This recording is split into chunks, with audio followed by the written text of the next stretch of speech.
ఇప్పుడు ఒంట్లో ఫీజు కొడద్ది, ఏదో ప్రాబ్లం వస్తుంది, పొమ్మాడు పడుకున్నా ఫోన్ చేస్తే టక్మని వచ్చేసి ఆడు ఫీజు చేస్తాడు, ఏదైనా ప్రాబ్లం సరి చేస్తాడు. ఎంత అర్ధరాత్రికడని ఎంత టైం అయినా మిట్ట మధ్యన పడుకున్న టైం ఏదో టైంలో అయినా వస్తాడు ఒక ఎలక్ట్రీషియన్ అనేది.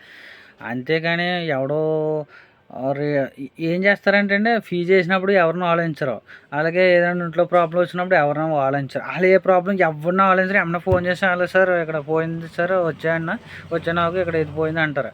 అదొక బిల్డింగ్ కట్టినప్పుడు రాజకీయం చేస్తారండి, ఎవరికి ఇస్తే బాగుంటుంది, రేట్ ఎవడ ఎక్కువ తక్కువ చేస్తే బాగుంటుంది, ఈ సోదంతా ఆలోచించారన్నమాట. అంతేకాని మనం ఎప్పటికైతే అప్పుడు వస్తున్నాడో, ఎప్పుడు పిలితే అప్పుడు వచ్చి చేస్తున్నాడో, పాపం వాడికి రూపాయి అటు ఇట్లు అవ్వాలి పాపం పని అడిగి న్యాయంగా అడగండి, అతన్ని అడగండి, ఇప్పుడు నువ్వు ఎంత చేస్తావు ఏంటి, నాకు వెళ్ళి పని చేయాలి అని ఆడికి అవ్వండి. ఒక 10 రూపాయలు నష్టం ఏముంది, ఒక 10 రూపాయలు తింటే ఏముంది, నీకు ఎప్పుడు కలితే అప్పుడు వచ్చి చేస్తాడు కదాడు. ఆడు చిన్నది పెద్ద ఉన్నది ఎందుకు చేస్తారంటే చెప్పనండి, మీకు బాగా అర్థం ఏనండి.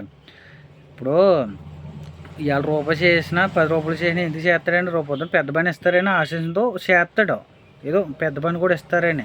అంతే తప్ప మీరు చిల్లర పని రొట్ట పనులు ఏం చేసుకుని పెద్ద పని ఇంకొకటికి ఇస్తారు. నా కొడుకు రాడు మీకు, కానీ ఆడికి ఇస్తారు, మీకు ఆడికి ఇస్తారన్నమాట. మీరు ఏంటి నావి ఎక్కడ చేస్తున్నారు చెప్పండి మీరు.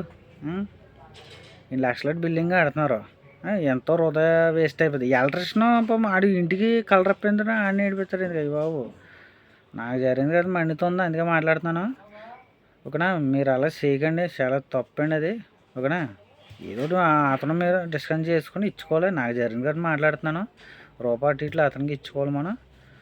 ఓకే, మరి మీరు ఆలోచన చేయాలి. మరి అది కరెక్ట్ అని పద్ధతి కాదు సార్. మేము ఎలా చేస్తాం అనుకుంటే మాత్రం మీరు చిన్న ఫీజు కొట్టినప్పుడు కూడా రాజకీయం చేయండి. నువ్వు ఎంతకైతే ఫీజు చేస్తావో, అది ఎంతకైతే రిపేర్ చేస్తావో ముందు డిస్కస్ చేసుకుని అప్పుడు పని చేయించుకోండి. అంతే, ఇలాంటివి చేయరు తొక్కనడగానే. బుద్ధి జ్ఞానం ఉండాలి, బతికమంటే మన మానవత్వంగా ఆడాలి. నీతి లేని పనులు చేయించుకోకూడదు ఎప్పుడు కూడా.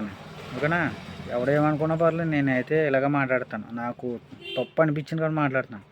ఓకేనా, నేను ఏదో మనసులో పెట్టుకోను, ఉన్నది మాట్లాడేది ఫేర్గా. ఓకే.